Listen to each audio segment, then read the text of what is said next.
Miren, tenemos el tema del cólera es preocupante. En Haití, repito, hay varios casos ya. Los hospitales están siendo saturados con personas afectadas por cólera. El Ministerio de Salud Pública aquí ha tomado las medidas en la zona fronteriza, pero yo le digo algo, con todas las medidas es inevitable Sí. que el cólera aparezca también en la República Dominicana. ¿Y qué daño podría esto hacerle al país? Principalmente en el turismo, que estamos desarrollando el turismo a toda velocidad, incluso rompiendo récord en la visita de turistas a nuestro país. Nada más esto nos faltaría. Para hablar sobre esto hemos hecho contacto con la doctora Margarita Santana, que es infectóloga pediatra. Así que, doctora, buenas tardes, gracias. Muy buenas tardes, a las órdenes. Muchísimas gracias por haber aceptado nuestra llamada para que usted trate de orientar a nuestra audiencia sobre qué debe hacer la ciudadanía para minimizar las posibilidades que pueda llegar a la República Dominicana, teniéndolo a nuestras puertas en la frontera, el cólera. Sí, definitivamente todo lo que nosotros tenemos, o lo que hay en Haití como enfermedad, de una forma u otra nos toca a nosotros. Sí. Si recordamos el terremoto de Haití, cuando vino el cólera en el 2010, en octubre se detecta en Haití y en noviembre lo teníamos en República Dominicana. Con esto, ¿qué quiero decir? Que es inminente que a nosotros nos va a tocar tratar pacientes con cólera. Entonces, ¿qué podemos hacer en ese sentido? Bueno, unirnos todos. No es un trabajo solo de autoridades, es un trabajo de población y autoridades, aunque las autoridades tienen que llevar la voz cantante.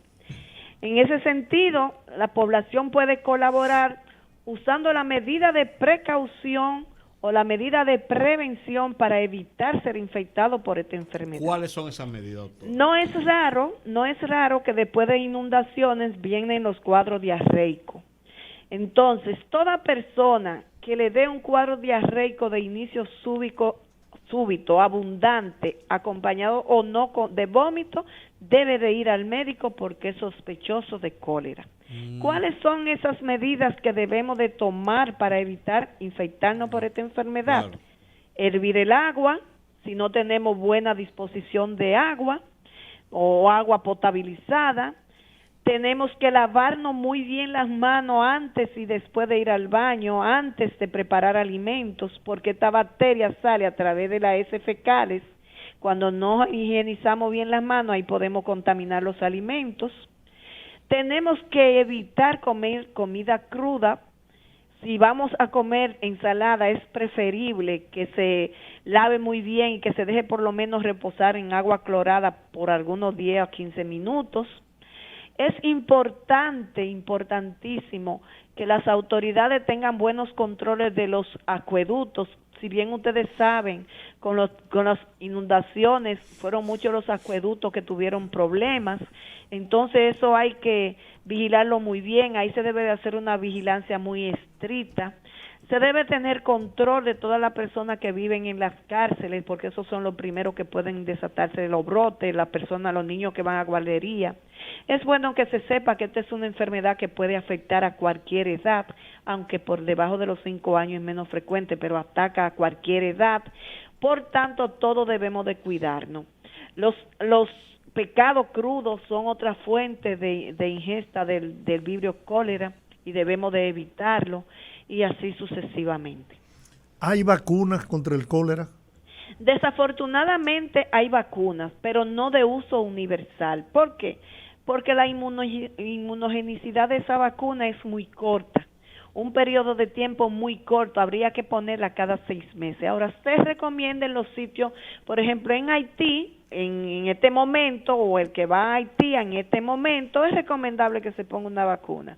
Pero no es una vacuna que sea efectiva para ponerla de forma rutinaria, solamente en esos momentos que tenemos el problema y que nos vamos a trasladar a lugares como eso, porque es que la inmunogenicidad de la vacuna es muy corta y habría que estarla poniendo demasiadas consecutivas y eso no es costo-beneficio.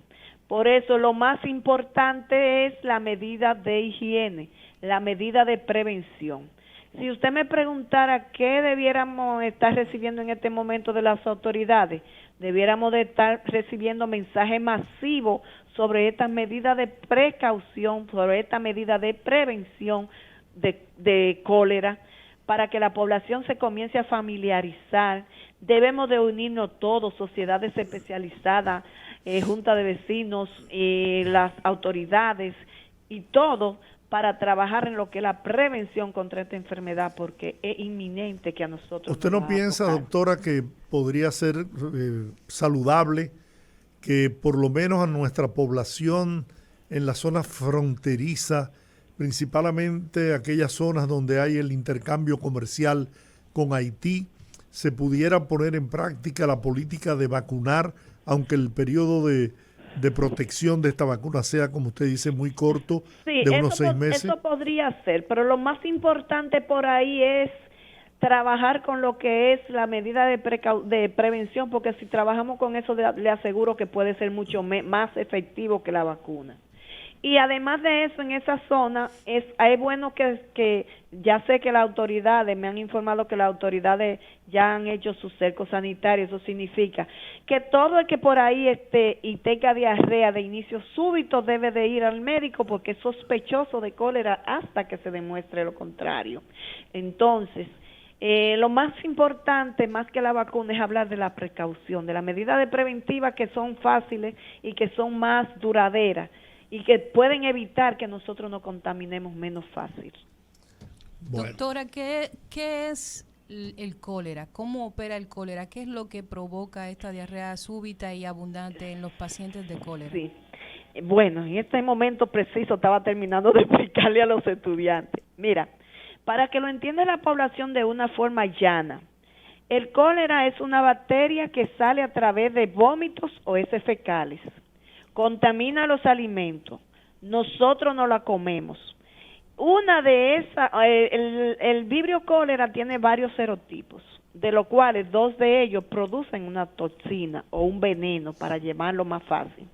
Ese veneno que produce ese vibrio cólera se va a depositar directamente en la vellosidades del intestino delgado. El intestino delgado es el órgano de nuestro organismo que secreta la mayor cantidad de líquido. Y esa toxina va a disparar el gatillo que nosotros tenemos, para hablarlo de una forma más gráfica. Esa toxina va a quitar la llave, va a ser la llave que va a abrir el candado que tenemos para que esos líquidos del intestino se mantengan en un estable, que no dé diarrea por cualquier cosa. Al quitarse la llave o el candado, la llave se queda abierta y es lo que me va a producir esa diarrea profusa y abundante que me va a deshidratar el paciente en horas. Y si no se trata a tiempo con la hidratación, ese paciente puede fallecer y puede complicarse con todas las consecuencias secundarias a lo que perdemos a través de la diarrea. ¿Qué porcentaje de las personas que, si existe algún estudio que pueda determinar qué porcentaje más o menos de las personas que se afectan de cólera terminan en muerte y qué factores influyen? Bueno, mira, te puedo decir que en las pandemias que se trataron antes, se hablaba que de un 40 a un 60% de las personas podrían morir. Muy eso alto. no, muy alto. Ya eso no es lo mismo, aunque sigue siendo alta.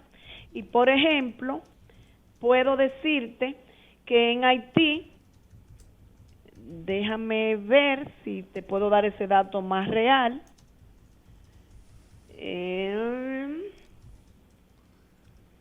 Bueno, estamos en radio. Sí, no se preocupe. No se preocupe, que lo que usted está pensando es importante. Es importante porque es orientador. Mira, la tasa de letalidad fue tan alta en esas pandemias y epidemias de antes que llegaba de un 30 a un 40%. Muy alta.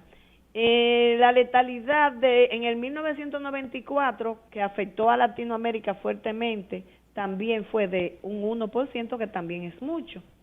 Es decir, que tiene una alta letalidad por la forma de la diarrea, porque vuelvo y reitero, imagínate si en un niño es difícil una deshidratación severa, ¿qué será en un adulto? Claro. Y si no manejamos esto adecuadamente y a tiempo, entonces el paciente fallece, y por eso los países que tienen buenos sistemas me preguntaba cuáles factores influyen. Bueno, Sí. la falta de educación, la falta de higiene, el hacinamiento, estar en guardería, estar en cárcel hacinado, no tener buena disposición discreta, hacer nuestra necesidad en cualquier lugar, etcétera, etcétera. Es decir, que el cólera es una enfermedad que habla de pobreza, lamentablemente. ¿Cómo de se pobreza produce? y pobre educación. ¿Cómo se produce esa bacteria? La bacteria vive en el intestino del humano, es del humano quien vive, pero cuando ella sale al medio externo, entonces puede contaminar.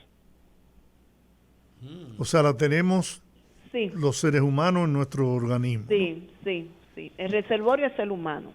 Doctora, y en el caso de los niños, usted que también es pediatra, en el caso de los niños que a veces se torna un poco incontrolable el tema de que ellos tocan todo, de que comen cualquier cosa del suelo, en el caso de niños pequeños, ¿cómo deberíamos tener cuidado? ¿Cómo podríamos ayudar para cuidarlos? Lo más importante, tú me dirías, ¿y cómo yo le digo clávete la mano? Bueno, los adultos tenemos que estar al tanto de eso. En la guardería tienen que estar al tanto de eso. Si le quitan el pamper a un niño, deben de lavarse la mano inmediatamente. Si le van a preparar los alimentos, deben lavarse la mano antes de prepararlo. Si le van a dar agua, debe ser agua potabilizada de botellón o agua hervida en su defecto, y así sucesivamente. Algo importante, las exposiciones, los desechos. Si no disponemos de buenos sistemas de cloaca, por ejemplo, inodoro y letrina y eso, no podemos tirar, por ejemplo, si le quitamos un pamper a un niño, no lo podemos tirar en cualquier sitio.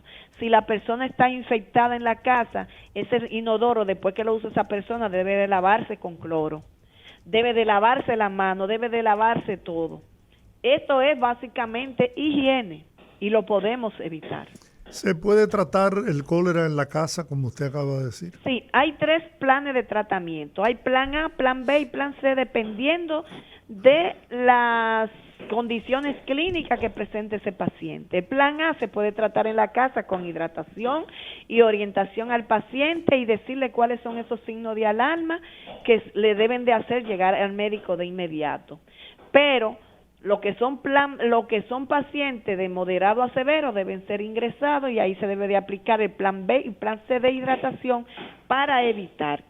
Algo importante que hay en esta enfermedad es que es una bacteria que la produce, pero el antibiótico no se recomienda para uso parenteral.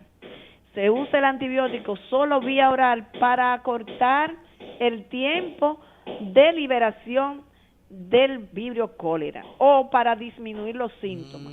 Pero lo más importante es la hidratación, y algo que se ha estudiado y dice que tiene muy buen efecto es el zinc. Y ingerir zinc. Zinc. Eso se dice que también acorta lo que es el periodo de tiempo de la enfermedad. Bueno, doctora, gracias de corazón, de verdad se lo digo. Aunque no es una noticia agradable, ¿no? No, pero de verdad que no, créame que no. Pero esto se necesita. Cuando uno recibe orientación tan didáctica, tan clara, tan precisa, como la que usted le ha ofrecido a nuestra audiencia, pues por lo menos le da cierto nivel de tranquilidad y pone a uno en alerta sobre todo. Bueno, sí. Siempre estamos a las órdenes para estos mensajes que puedan llegar a donde lo necesitan. Gracias, muchísimas gracias. La orden. doctora Margarita Santana, infectóloga pediatra, nos dio una explicación más que amplia, bien clara, muy didáctica sobre las posibilidades que tiene el país de que la presencia del cólera se haga patente en nuestro territorio, ¿no? Así es, así es. Bueno, Dios nos coja confesado, como se dice. Dios nos proteja.